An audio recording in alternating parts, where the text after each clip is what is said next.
I'm Charlie Redding. And I'm Claire Fudge. And this is the TRIBEathlon podcast.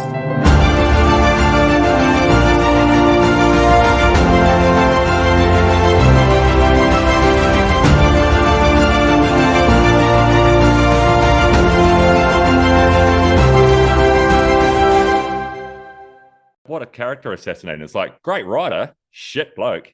And then he was sort of just like, he was just basically repeating what the commentator had said in a different way. And then it kind of just took off from there, that catchphrase. So we decided, we'll get some T-shirts made for the Tour de France this year.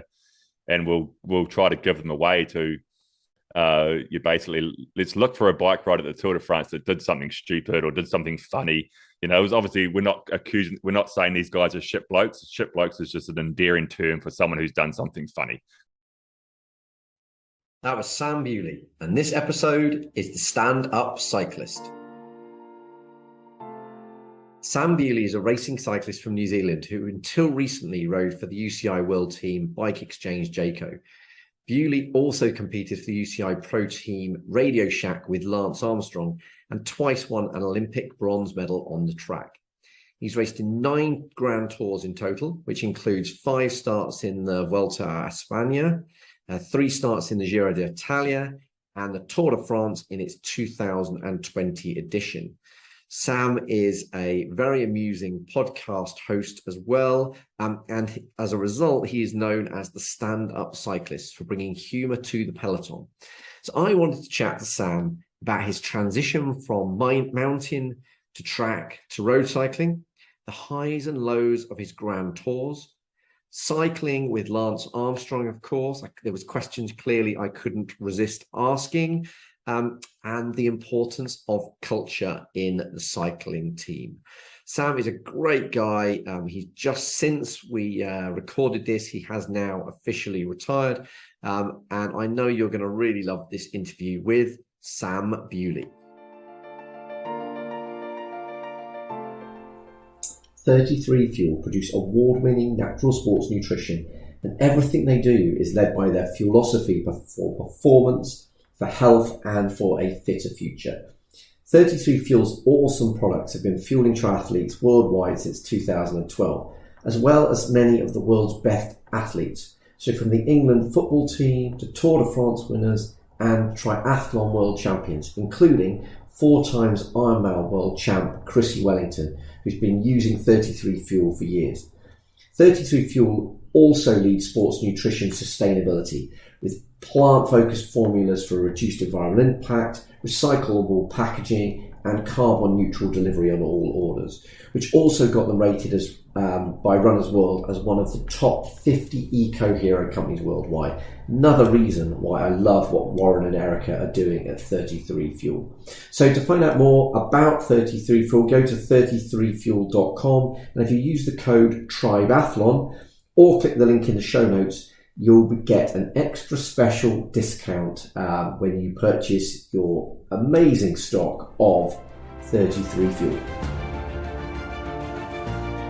So hey Sam, welcome to the TRIBEathlon podcast. Really looking forward to chatting to you, particularly as I've been listening to your podcast, and I know there's some great banter that goes on there. So I'm looking forward to getting to know you a little bit more and finding out a bit about your amazing career in cycling. But to kick things off, I always like to hear more about the story. So can you tell us a little bit about how you got into cycling initially when you were growing up in New Zealand? Oh, sorry. It's a good start, isn't it? Well, it's good to have a clear throat at the start. I guess like a lot of New Zealand kids, I was just an active sports person. At school, I did a bit of everything. Played cricket, played rugby, played water polo, did school athletics, did whatever I could basically, whatever could keep me out of the classroom, I suppose, was an excuse to get out of the classroom. But I grew up in a town called Rotorua, which is a provincial town in the centre of the North Island in New Zealand. It's quite a smelly city, isn't it? It is a smelly city, yeah. I noticed it for the first time in a long time when I went home last summer, because I've been away for a couple of years, and I thought, that's what everybody's talking about. But it's quite a... But just for those people that don't know, that's because of the sulphur. It's not because they don't take the bins out or anything like that. Good that you clarified that, actually. But no, it's a really outdoorsy town. A lot of lakes.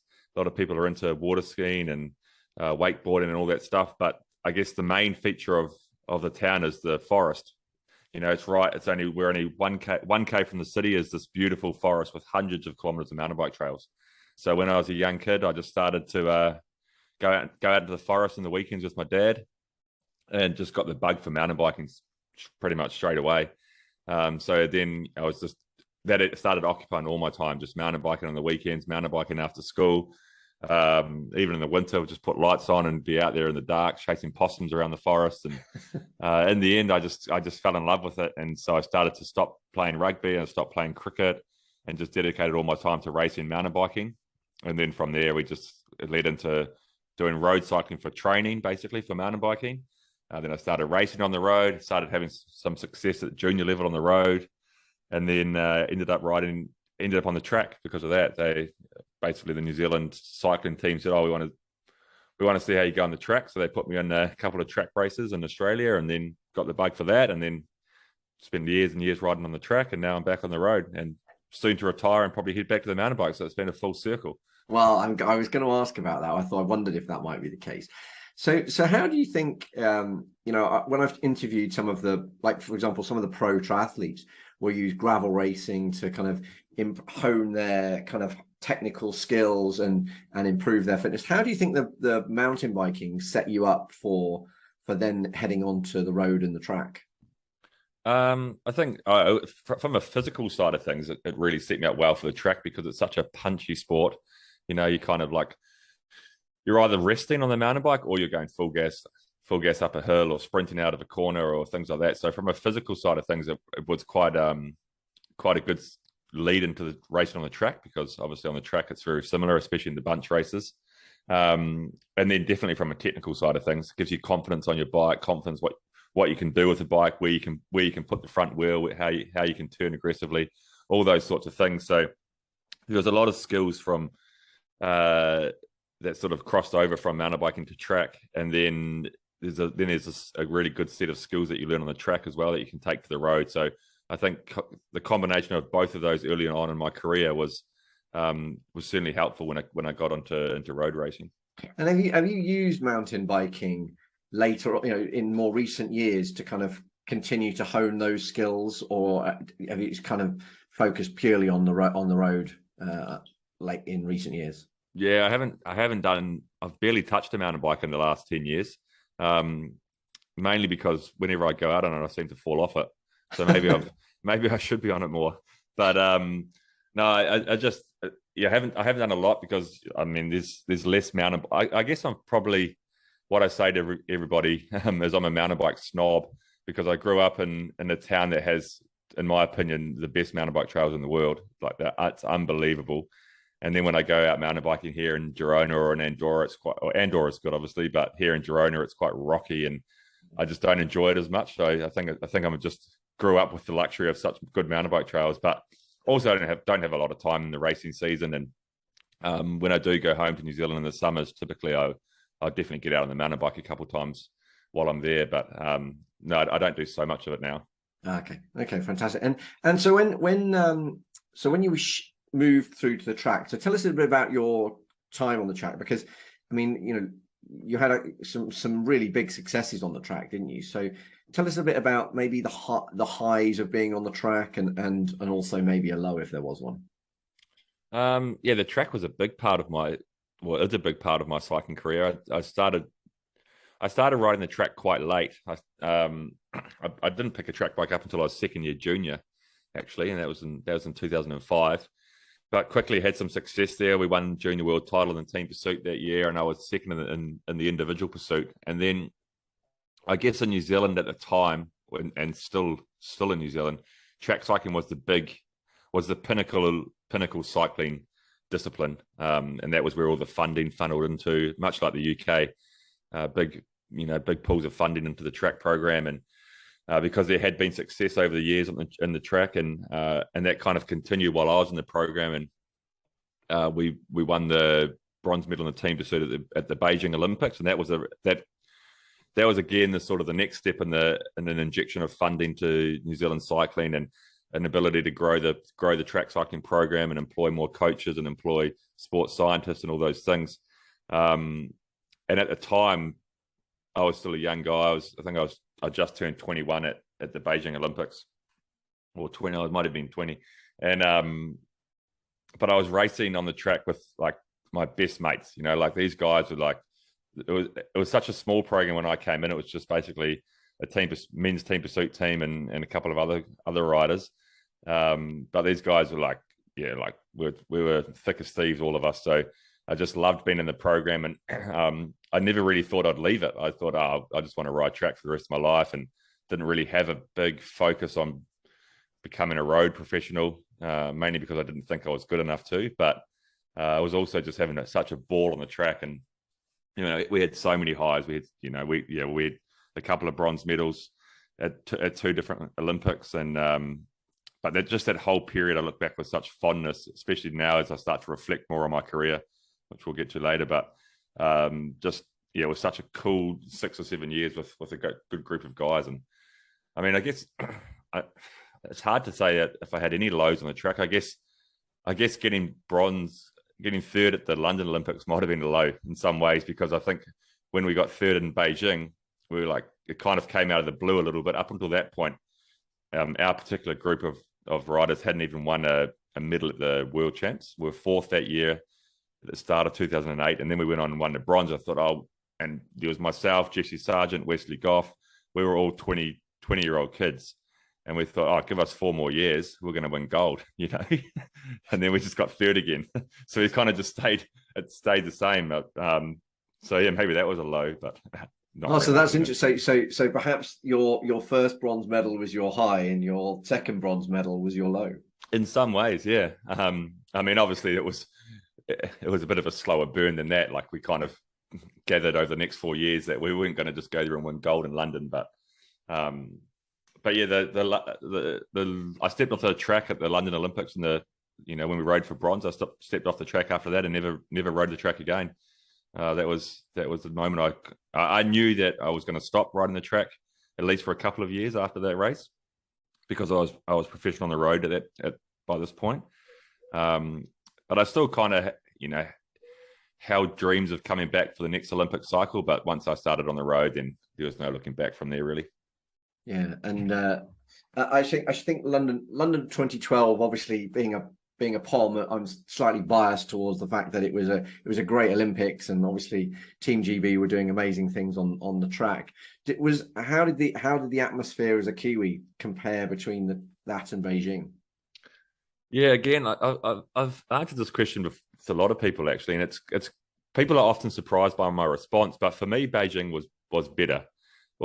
And I think the nuts and bolts of that is that it was my first Olympic experience. I think that's why it was so cool. But I mean, London was certainly amazing. But I mean, there was just like funny things that are like, probably don't make sense to a lot of people. But like, Beijing was so fun because after we'd finished competing, and the Olympics kind of goes through this shift over 3 weeks from a high performing sports event to a massive party, essentially, as people start to, finish competing and start to go to the pubs and things. And like in Beijing, they had so many dedicated bars that were just open 24 hours a day just for athletes from all around the world. And we met some really cool people and had some really good times. And then in London, they didn't really have that. We were a bit left to our own devices, and like we just have to go to the local pub, and which was great. But then the bars shut there at 1 o'clock in the morning, so often the parties were over before you wanted them to be over, and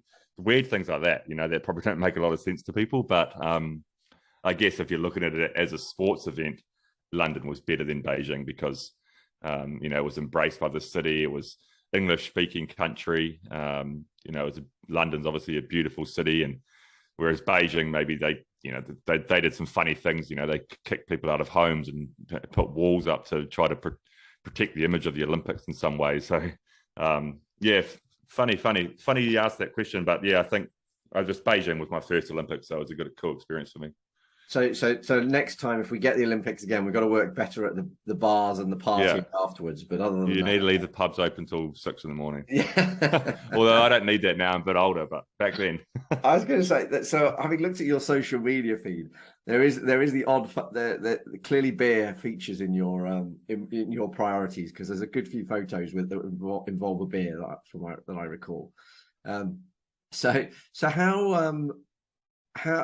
as you transitioned into being a pro cyclist, how did that work out? How did you get your opportunity in the pro team, and then talk us through your sort of career in the Grand Tours? I look at my progression to becoming a professional road cyclist as, like, in some ways quite lucky. I had raced on the road as an amateur in France with the New Zealand under-23 team. At that time we actually had a small road program, and so I raced in France and a little bit in Belgium before the Beijing Olympics. But I never really thought I was good. Like I never thought, I want to become a professional road cyclist, because I just really didn't think I was good enough to do it. So, and I was coming from a country that we didn't have that pathway. We didn't have a lot of professional road cyclists. So it wasn't like, we were watching 25 New Zealanders race the Tour de France every year. Like, we were lucky if we had one sometimes. And after the Beijing Olympics, it was kind of just came about that I met Taylor Phinney at the Olympics in Beijing. And he was the up and coming American star. So he developed a relationship with Lance Armstrong and a couple of other influential people in the States. And just so happened that Lance decided he was going to start a development team in 2009 called Trek Livestrong, which is now owned by Axel Merckx. It's called Action. But he started this development team, and he wanted to develop young American kids. And I just saw this article on Cycling News, or one of the news websites, like 3 months after Beijing Olympics. So I messaged Taylor and said, "Hey, I want to come and ride for that team." And basically through Taylor and through a good friend of mine back in New Zealand, Ron Cheatley and Craig Adair, who was sponsoring me through Trek New Zealand. And Trek was the bike sponsor for Trek Livestrong. They kind of got in the ears of Trek as well. And then in the end, all of a sudden, I was on this development program in America. And that was a great year in 2009, racing over there with all those guys. And then just so happened that halfway through 2009, Lance decided he was going to start his own World Tour professional team RadioShack. And he wanted to bring at least one, maybe two guys from his development program up to the World Tour, to sort of show that his development program was working. And I wasn't even the best rider in the team, but I was the oldest, and I was probably the most mature of them at that time, even though I wasn't that mature, but I was more mature than the other guys and a little bit more developed. So I was one of the guys that they took. And then all of a sudden I was in this top tier professional road cycling team. And I was like, well, how the hell did I get here? But then I struggled for a year. The first year in Team RadioShack, I didn't have great experiences there. It was still kind of a team that was built around winning the Tour de France with Lance. And, there's a lot of guys there that had come from his previous teams from Discovery Channel and all those teams that they were part of the team. So it was really this team that was it was full of a lot of big characters and big named riders. So I was pretty nervous, although they were all great guys and treated me well. I was pretty nervous. I was still very green when it came to road cycling.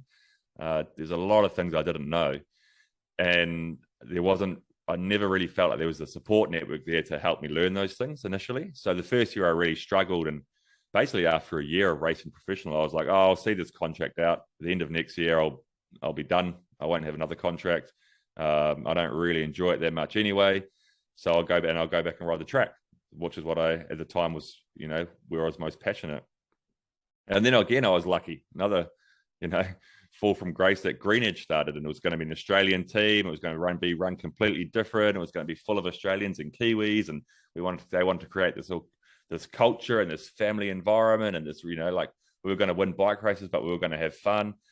And they asked me if I wanted to join, and I thought, we'll have one last bite at the cherry, and then 11 years on, I'm still in that same organization. Amazing.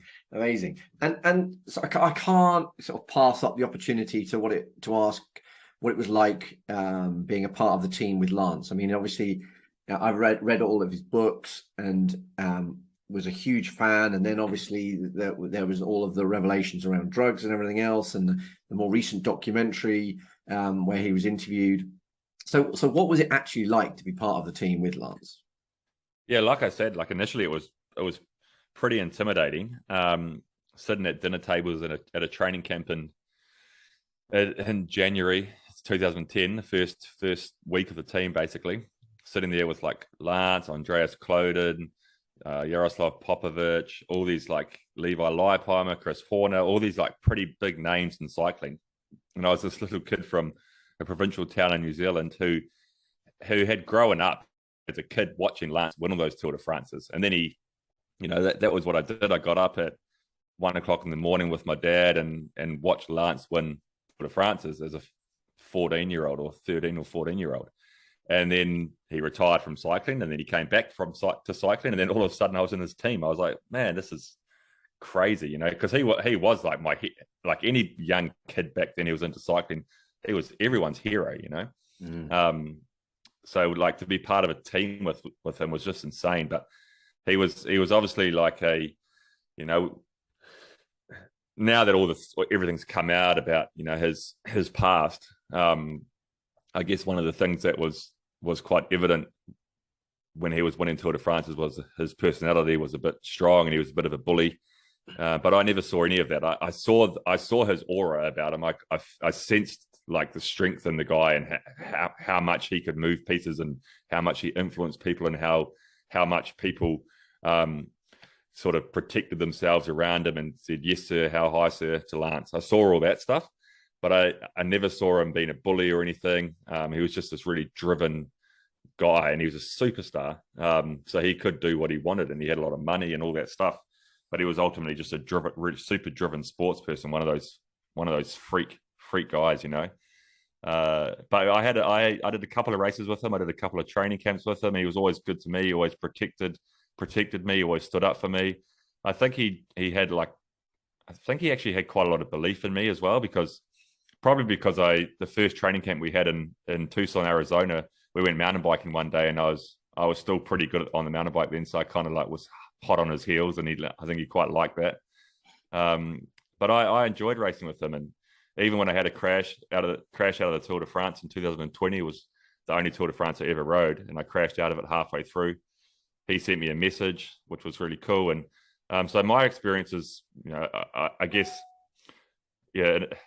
In a nutshell, like you can only really judge a person based on your experiences with the guy, I think, and my experiences with him were good. So it was certainly a very exciting part of my career.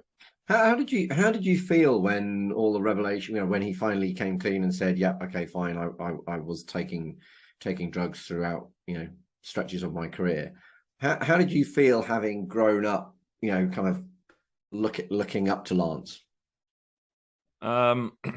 I guess, like when I was young watching Lance, you were one of the guys, like everybody was like, nah, this guy's just, he's not taking drugs. He's, he's the most tested athlete in the whole wide world. If he was taking drugs, we'd know he would be found positive, all that stuff. So you had this belief that he wasn't. But then again, I guess over the years, as I became more involved in road cycling, I kind of like started to understand the reality of that era. And I was lucky enough to come into road cycling where there was this new generation of bike riders and this massive shift in that sense, and which was great. And I was able to be part of a generation that was changing cycling and getting us out of that dirty past. But I think by the time he had, he said publicly that he took drugs, I wasn't really surprised, because I think my eyes had been open to that era, and kind of understood that not just Lance was taking drugs, but probably more or less the whole peloton at that time. Well, and that's one of the key things, isn't it? I mean, when I read his books, I was like, how could this guy that, I remember him saying in It's Not About the Bike, that, having been through all of this, if you honestly think I could put drugs inside me to risk, kind of undoing my health. I'd be absolutely crazy to do it. And then, of course, later, I mean, I remember seeing I think it was real, but an Aussie library put a sign out saying they'd moved Lance's books to the fiction section, as in good old Aussie humour. But you're absolutely right. What he did was wrong, I would assume the majority of the people he was racing against were doing maybe not quite on the same level. So what he achieved is still absolutely phenomenal. It's just that, so it's been taken away from him. But really, I think what he did coming back from cancer and winning all those Tour de France's was still amazing, wasn't it? And I think like he almost, Lance in some ways like almost did the sport of cycling a favor when he came out and admitted to doping, because he was such a superstar and one of the most famous sports person on the planet. He had come back from cancer, and he had this charity that was known worldwide for doing all this stuff for cancer, and Lance was genuinely invested in trying to do his best for that area. But when he came out and admitted to doping, I think the cyclist or the professional cyclist saw the impact that it had on him, like that he was this huge guy who was like all of a sudden his charity was affected. He had to step down from that.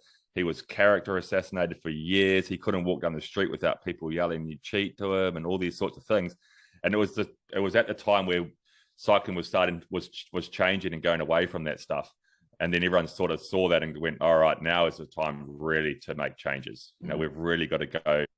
And the governing bodies were the same, and the corruption was then they weren't going to be able to be corrupt anymore because all that stuff had been exposed. And it was just a really big, it was a big tipping point in shaping the way professional cycling is now in some ways. So although he had a horrible few years, I'm sure, I think he actually did some big favors to shaping the sport to how it is now. Yeah, that's a very good point. So what do you think your high or highs and your lows from your time in the Grand Tours has been?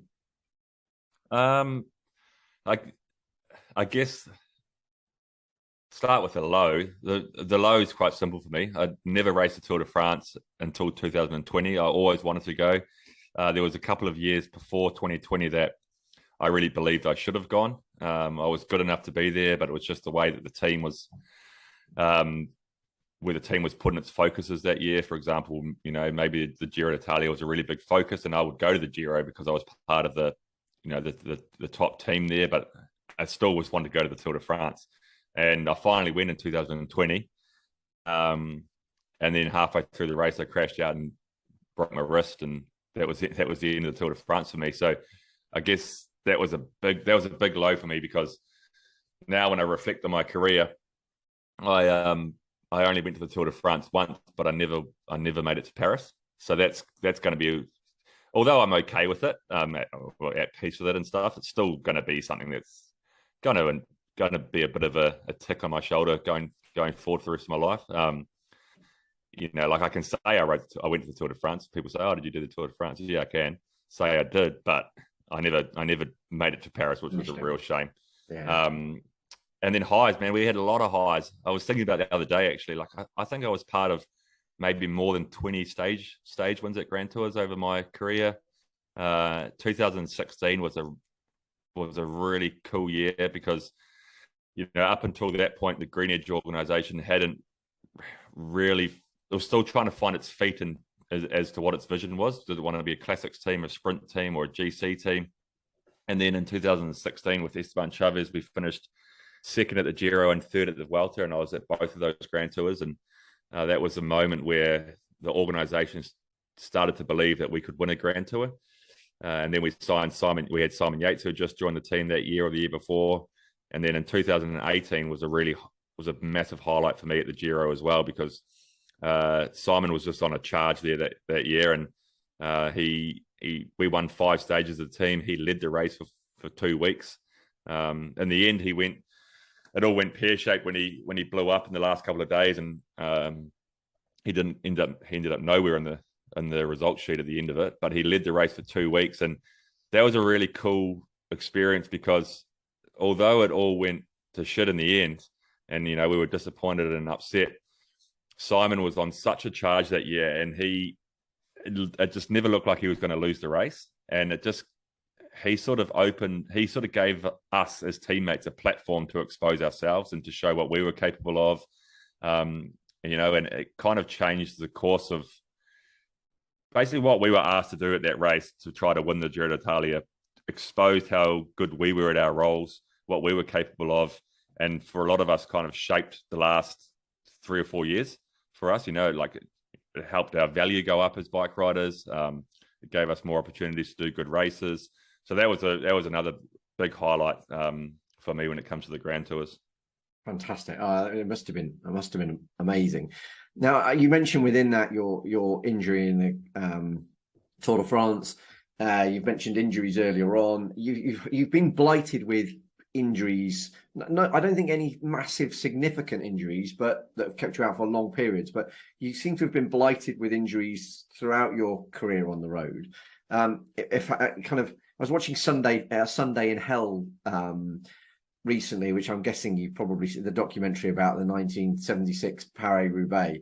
And I mean, I know the road racing is not quite as crazy as it was then, and obviously you're better protected. But how have you dealt with injuries throughout your career? And, you know, have you got any advice for people that are injured and trying to come back? Because you've obviously come back time and again.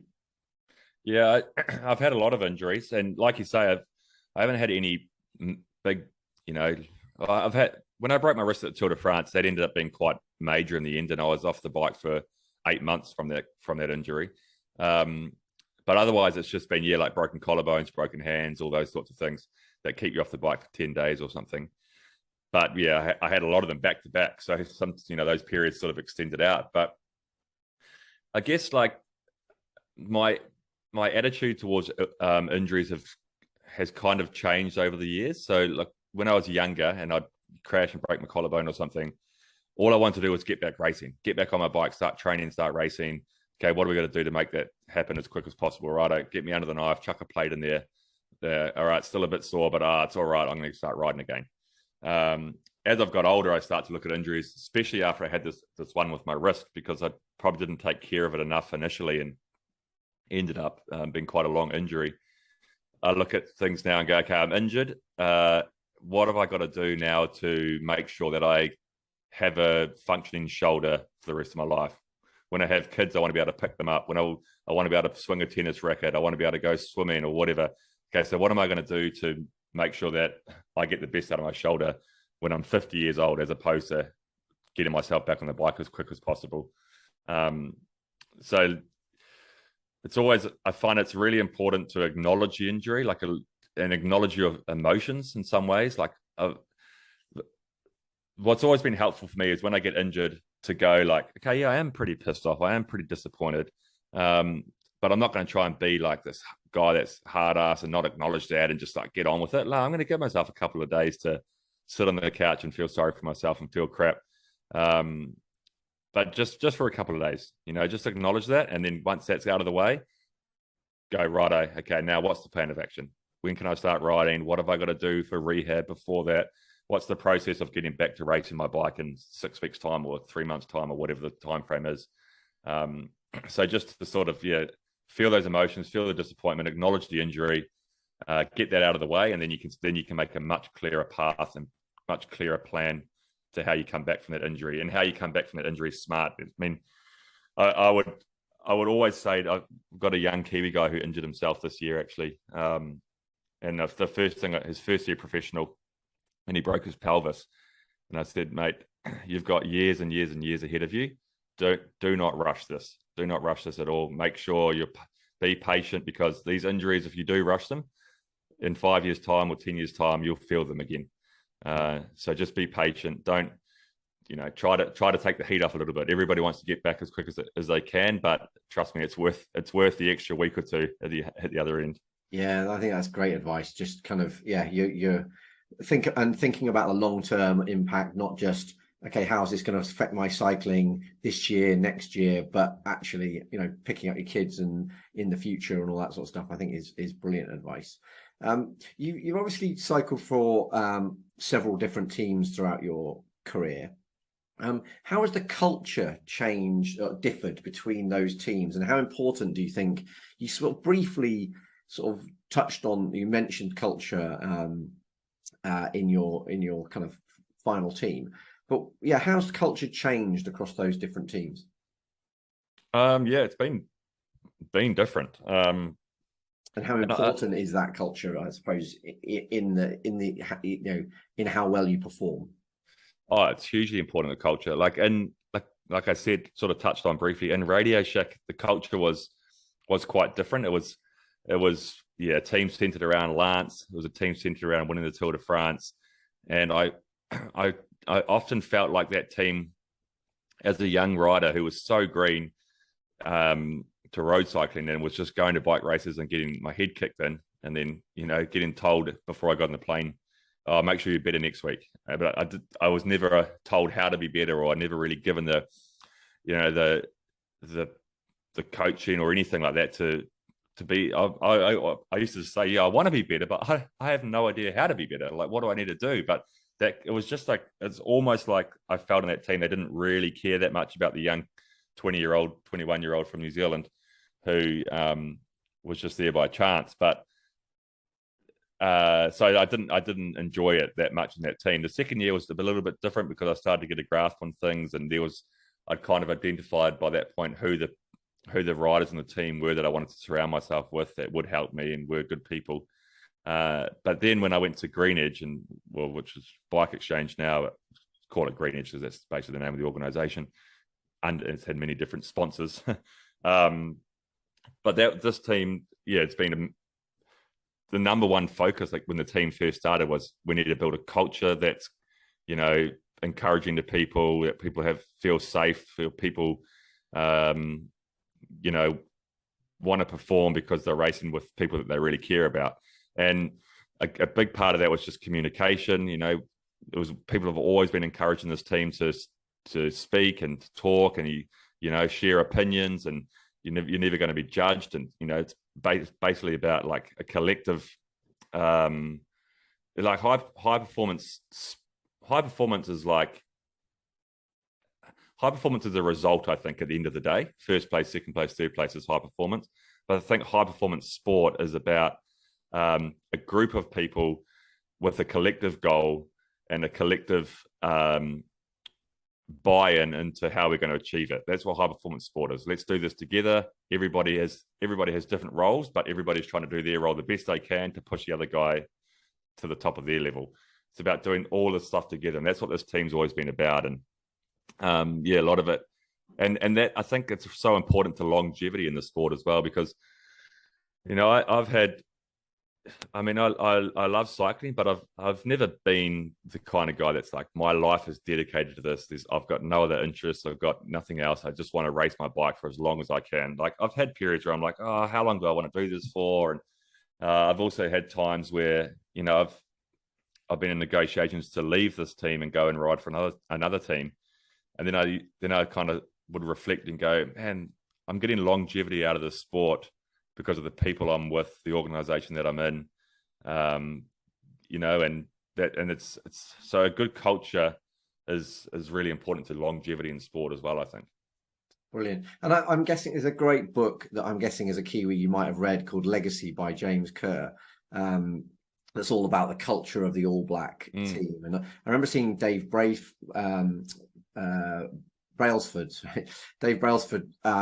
do a talk, and he was talking about the importance of how essentially it's featured in Legacy, but he described it as role modeling within the cycling team, and the importance of kind of those more experienced older members of the team kind of acting as that role model for the younger guys. So essentially what you lacked when you first joined Lance's team, but do you think that you've been one of those people, as now one of the most experienced riders coming towards the end of your career, you've been able to role model for the younger riders in your team, and what do you think the importance of that is in that sort of community? Yeah, I definitely. I feel like I've developed into a leader in this team amongst the amongst the group of amongst everyone, not just the young guys. I think leadership's a really important thing to have in any organization, whether it's sport or business or whatever. And sometimes I think to myself, you can't train that. It's sort of a natural thing, but I think people can develop their leadership skills for sure. But I think like in a high pressure sports environment, being a leader is about sharing your experiences with young guys. Like at the end of the day, sometimes a young bike rider will go through something that I've never gone through before, but you might have been through it 10 times before in your career. And just to acknowledge that, it's going to happen. We've all been there. Share your experiences, share how you came out of those experiences. And also just to make them feel like, I think it's really important. Like I always try to create relationships with the young guys. They're all good people. Everyone in this team is are good people. So you don't have to put barriers up and say, hey, I'm the old guy that sits at the back of the bus. You're the young guy that sits at the front of the bus. I mean, there's those hierarchies do exist, but I think you should always keep the barriers down and say, look, mate, at the end of the day, we're friends. It doesn't matter that I'm 15 years older than you. We can still be mates and, share a room with them and have a laugh and take the piss out of them and, go, oh, bloody 20-year-olds listen to this crap music. You can do all that stuff because it creates relationships, and it makes them feel comfortable around you. And then they start taking the piss out of you as well for listening to Bruce Springsteen or whatever. But all that stuff is important. It's banter that's important in creating relationships.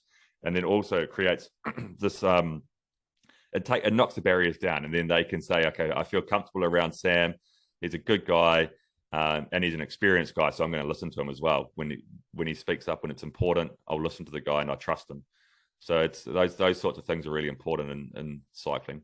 Brilliant. And are there any practical, you mentioned like sharing a room with them. Are there any other practical steps that you take as a team to try and enhance that role modeling impact? Nothing that's like really, like written down as a rule, but just those sorts of things. Yeah. Just basically just trying to involve everybody. I think it's really, it's often, if there's barriers up and there's segregation where it's the old group and the young group, the young group will always listen to you and acknowledge your experiences and stuff like that and respect you. But I always find it's different if there's like an intimidation aspect to that. If the young guy feels like, oh, yeah, okay, I listen to Sam because he's experienced, but I don't feel like I can really take the piss out of him, for lack of a better term. I think it's such a different leadership in that way. But it's just about involving everybody, making everybody feel comfortable, because it's actually really important for those young guys to be able to speak up as well and say, sometimes they say silly things, or they say, okay, why don't we try to do it this way? And you look at them and go, mate, you're being stupid. That's not going to work. But sometimes they'll say something and they go, hey, actually, you're right. That's a great idea. But you'll never find that out if you don't give them don't create a comfortable environment for them to be able to speak up and share their opinions and things like that. And that I suspect applies not just amongst the fellow racers, but also amongst, like if the race director says something, or well, I think we should do this, is it that ability to speak up and go, well, actually, I don't feel like that's the right thing to do. Yeah, and that's a big part of what this team's trying to do, and it's so important for the riders to be able to say, nah, I disagree, and that's often that stuff will happen on the road as more than in the bus. So we'll have the meeting before the stage, and effectively a strategy is made from the sports director. And I mean, cycling's it's not an overly complicated sport in some ways. There's certainly intricacies to tactics at times, but ultimately, most teams will follow a pretty simple model. It's a breakaway, chase it, catch it, sprint, or whatever. But when things are happening on the road is where the riders, where you need a really good leader or a good road captain, we call it, because something will happen so quickly and the sports director in the car doesn't see it, and you haven't got time to get on the radio and explain to him the situation and then wait for him to come back with a tactic. You have to respond, quickly, and that's where decisions will be made from the riders. And that's where you need to feel comfortable in your environment, because sometimes you might make the wrong decision, but you need to back yourself. You need to back the decision you made, and you need to be able to contest. You need to be able to sit in the meeting after the race and say to the sports director, I backed myself. I thought that was the right decision to make. Turns out maybe it wasn't, or vice versa. They tell you to do something, the sports director tells you to do something, and you disagree with that decision, and you have to be able to have the character and the strength to say, no, it's the wrong decision. We're going to do it this way. And if they, no, we're going to do it this way, you've just got to come back, and almost in some ways argue with them. But at the end of the day, you just have to back yourself. And then if it's wrong, you need to be able to take accountability for that as well and go, yeah, okay, I stuffed up. Yeah, no, brilliant. Now I know that when I've heard you listening to your podcast, and you interviewed on other podcasts, that humor is a big part of your kind of your belief in bringing humor to the team is part of that leadership, part of that community. And I also see that from your social media, particularly, I think you were the lockdown chef on social media, and also teaching people to clean mirrors on social media. That was slightly intriguing. But I couldn't. So given that humor is so important, I couldn't help but ask you what your funniest moment that's involved a bike has been. Oh, geez. We've had some pretty funny. We've had a lot of funny moments. I don't know, actually. Probably should have studied this when you sent me the. I just find humor really. It's a relaxing. It creates a relaxing environment, and sometimes you can be crucified for humor as well, because it's easy if you're a joker for people to think that you're not serious, which is never the case. It's just that there's a time and a place. Of course, sometimes you've got to go, hey, now's not the time to be making jokes. But I mean, I guess I always use this as an example of how humor can make a situation feel better. I was in an airport in New Zealand once, in Auckland Airport, and I was flying to Europe, and I checked in at the gold member, whatever special check-in area, and then there's a private elevator from there that goes up to the security check, or the passport control. And there was a older couple there who was saying goodbye to their daughter, American family. So the daughter obviously lived in New Zealand, and they'd come over to visit her, and the mother was in tears saying goodbye to her, absolutely crying her eyes out, saying goodbye to her daughter. And then I got in the elevator with them, and the lady was the daughter was sort of waving as the elevator doors closed, and the mum was just absolutely bawling her eyes out. And as soon as the doors closed, I just pressed the open door button again. So it went, whoop, and there's her daughter standing there. And I took a risk. I took a gamble. I didn't know these people, but immediately everybody started laughing, And then once the door closed again, the mum said to me, "Oh, thanks. I needed that." It was this humor that sort of lightened up the situation in some ways. Yeah. And so I think there's always moments where humor can be important. And it's just, yeah, I guess what it does is it's just a real reality check that hey guys, let's come back to earth. But sometimes shit happens. Sometimes things don't go our way, but it's not the be all and end all. It's just a bike race at the end of the day. Yeah, no, brilliant, excellent. I love that story. So you coming to the end of your career, what sort of made behind you making the decision to retire, and what are you looking forward to post retirement? What's the next chapter look like? Yeah, the decision-making process was a strange one. I think I kind of came off the back of a rough couple of years. Obviously, in 2020, goes without saying, everyone was locked inside for months. There was no racing on. I was living alone when we had the lockdown here in Spain. We were inside for home confinement for near on 3 months, and I was by myself, and I was doing these stupid cooking videos and stuff just to try to keep some sort of sanity, although it probably looks like it's the other way around. And then I came out of that, and then I went to the Tour de France, and I had this crash, and I had this injury, and then I was off the bike from September until March. And then I started racing again last year, and I was well behind the 8 ball because I hadn't been able to train because of my wrist, and had a rough year last year. So then I started to think, maybe one more year. That's going to be it. I'm going to retire at the end of the 2022. And then I started to race quite well at the start of this season, and I was doing a lot of racing with a young group of guys, which was really fun. I was 35-year-old going away to races with 21-year-olds, and I sort of felt young again and had a lot of fun with them. So then I started thinking, maybe I could do another year. But then I can kind of see that, the direction of the team, it's sort of going through a bit of a rebuild phase at the moment as well. And, I'm sort of at the age now where I'm not part of the rebuild. And then I was thinking, nah, I'm actually ready. I'm ready to stop. And then at one point I thought, what am I going to do when I stop? And maybe I could do one more year just to make some more money for another year. And then I was like, what the hell are you doing? Why? Don't ever make a decision based on money. Like, you'll work it out. If the only reason you're racing your bike next year is to make a bit more money, that you shouldn't be racing your bike. So I quickly got that idea out of my head. And then, I just decided, I'm ready to stop. I love cycling. I love everything about it. I love the travel. I love the social side of things.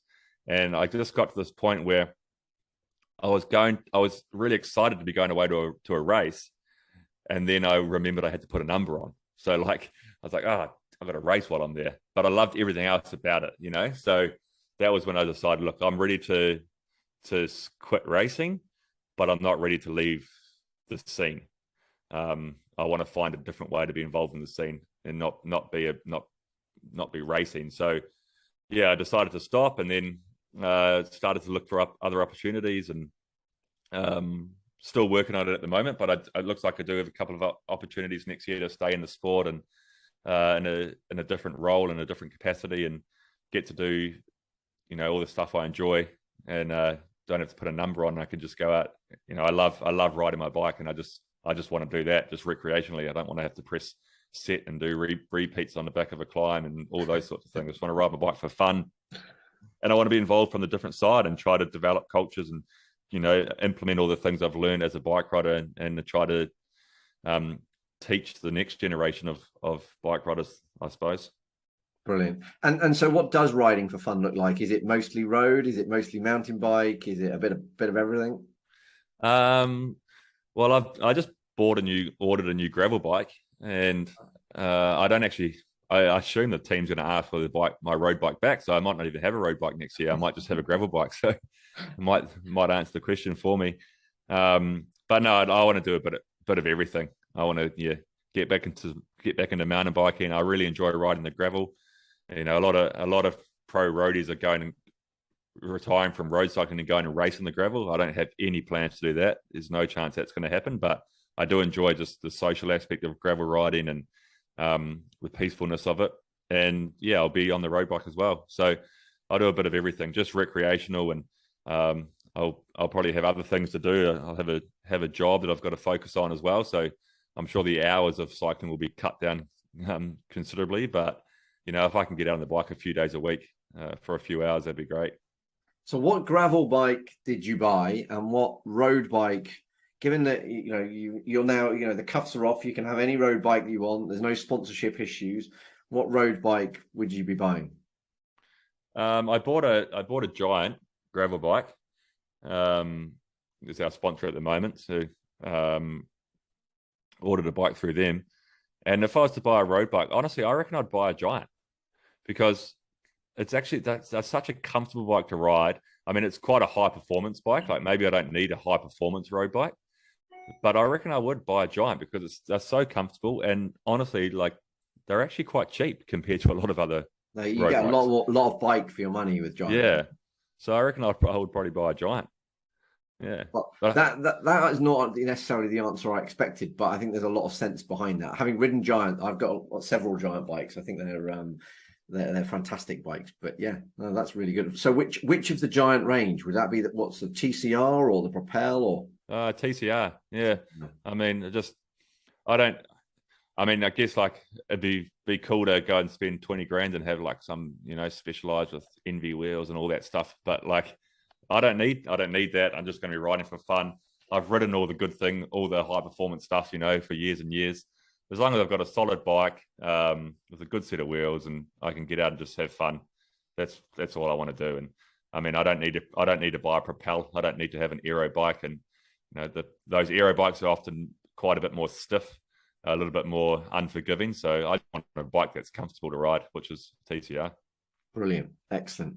Now you've obviously set up the social distance podcast, which, as I said, I've listened to a good few episodes of, and I assume that was born out of lockdown, given the name. But one of the things that I picked up from that is this. In fact, I see you're wearing your suit. You're wearing the cap at the moment. The term that gets thrown around quite a lot there is great rider, shit bloke, or shit rider, great bloke. So, firstly, tell us where did that phrase originally come from? Let's start with that. It came from George, actually. So, yeah, the Social Distance Podcast is a podcast that myself and George Bennett started in lockdown. It was basically the brainchild of Dan Jones, who's the third host, and he was putting pressure on us years ago, actually. Like when Dan was living here in Girona, we were at the pub one night, I think, and George and I were just going off on these rants, and Jones says, you should start a podcast. We tried a few times, had plenty of false starts, never got around to it. This was in like 2016, 2017. And then we had lockdown, COVID in 2020. So it was like, oh, well, let's do it now. What else are we doing? We're bored.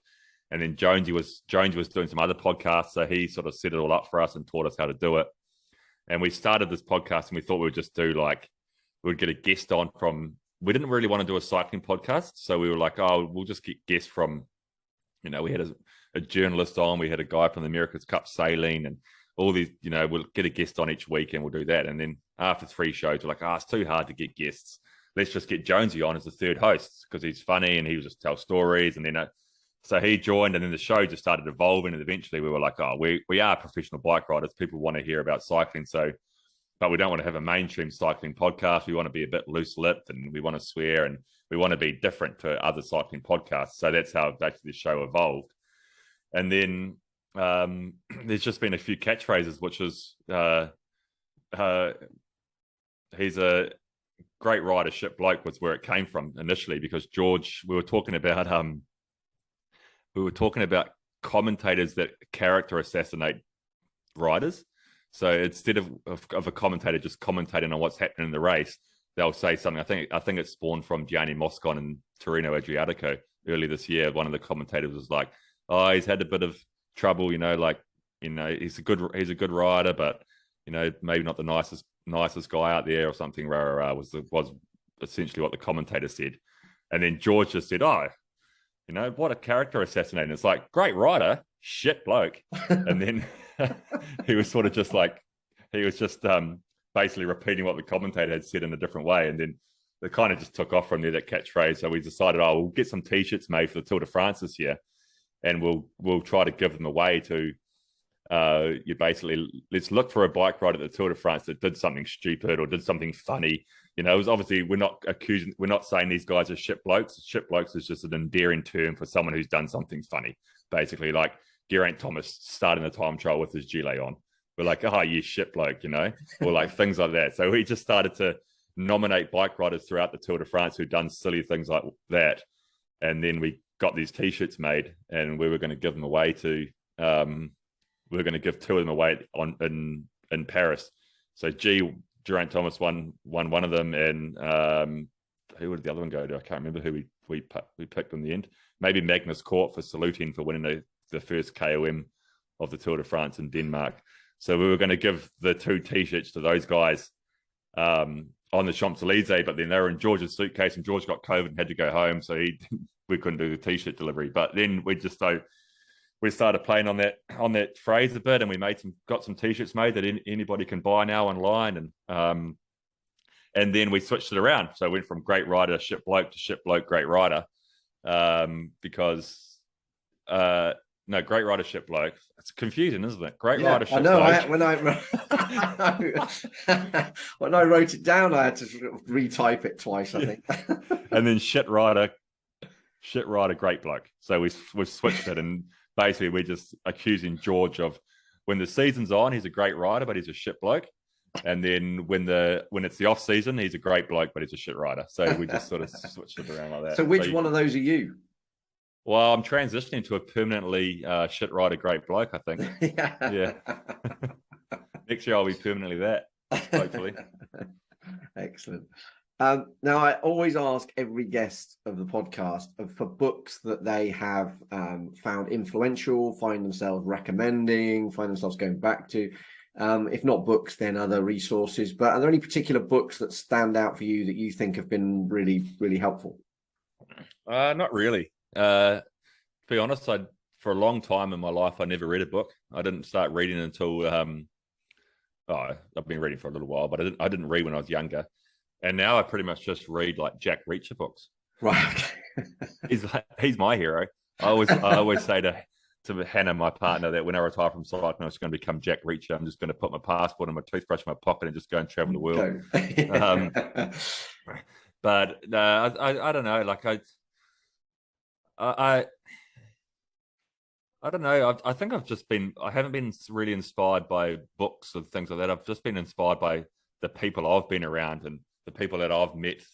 Met so many different people throughout my career, and some shit blokes, some great blokes. But I've just really been inspired by my family, inspired by the belief that my parents always had in me, and inspired by my friends, basically, that I've met and shared these experiences with over the years. That's what's kind of inspired me more than anything else. Okay, brilliant. And then we've got in the habit for this season of asking the previous guest to ask a question to an unknown future guest that they would want to hear the answer to. So this question actually comes from Ryan Strumrud, who's a South African ice swimmer. And his question is, are you happy, and what defines happy for you? Oh, Ryan, that's a big one. It's tough, isn't it? I know. I was glad I wasn't answering that one. Is he thinking about that when he's under ice or what? Yeah, I should think. Yeah, apparently ice swimming makes you think deep thoughts. Yeah, I'm happy. I'm definitely happy. What defines happiness for me are just the people that I surround myself with. I guess being a Kiwi that's living on the other side of the world, it would be easy to miss home and all these things. But I've been so lucky that I've met this amazing group of friends throughout my career, and we've developed. There's about 10 of us that have just developed this, like, I guess I look at them as my family, as more than my friends. That we stand up for each other, we help each other out. We're all living on the other side of the world, and we've all made homes over here. And those people are what make me happy. The people that I spend my time with, the people that I surround myself with. That's for me. That's what defines happiness, is the people that you have in your life. Brilliant. Well, Sam, it's been an absolute pleasure chatting to you. It's made me laugh, as I expected it would do.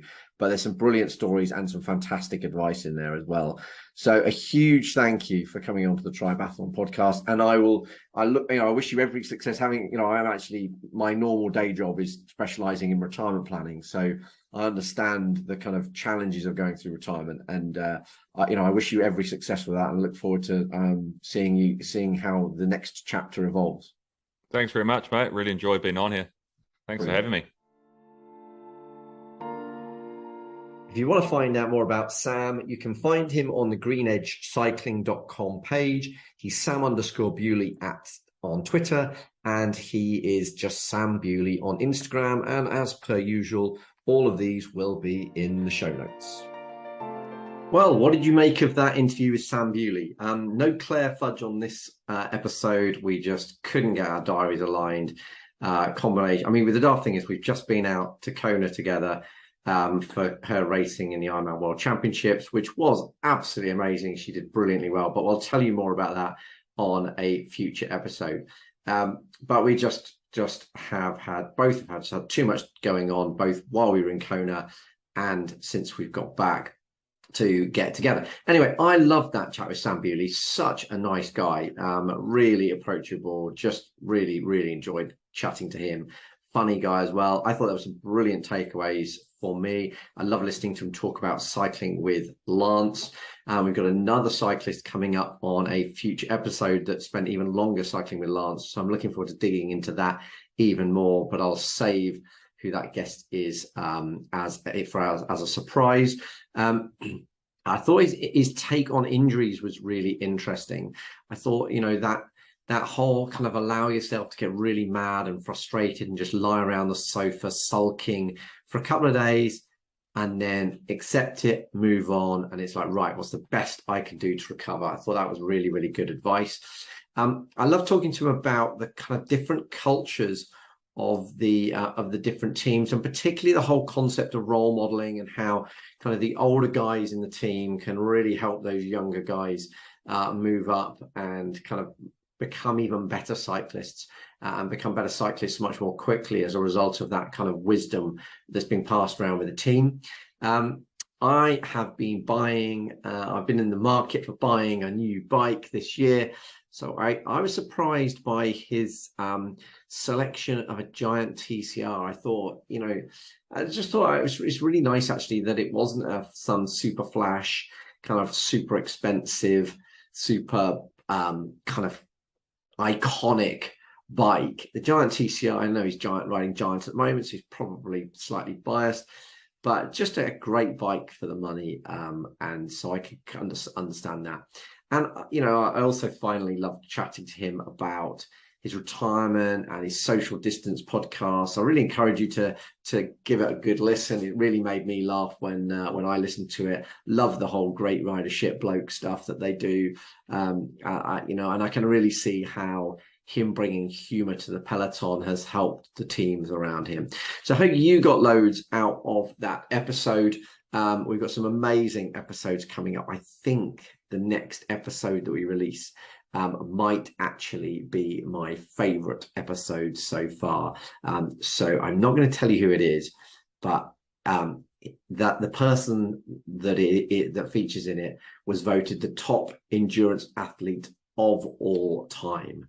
Now, that's a pretty amazing accolade to be awarded. So I know you're going to love that episode. So in the meantime, and by the way, Claire's back for that episode. You'll be pleased to hear. So you won't be just stuck with me. But anyway, I hope you enjoyed listening to the interview with Sam Bewley. As always, check out 33 Fuel as well. Loving their products. And in fact, actually, one of the people I was out with in Kona was James Ecott, who works at 33 Fuel. So I've been talking a little bit about that, and we'll talk more about that on the next episode. But absolutely, chuffed to bits that 33 Fuel are still very much a part of a sponsor of this podcast. So give them a try. Remember, there's a discount code and a referral link in the show notes. So check that out. And in the meantime, keep on training. And remember, this podcast was sponsored by 33 Fuel. So rethink your sports nutrition with 33 Fuel, award-winning natural sports nutrition for your performance, health, and a fitter future. It's the 33 Fuel Fuelosophy. Get yours at 33fuel.com, and if you use the discount code TRIBEathlon or the link in the show notes, you'll get a discount at the checkout.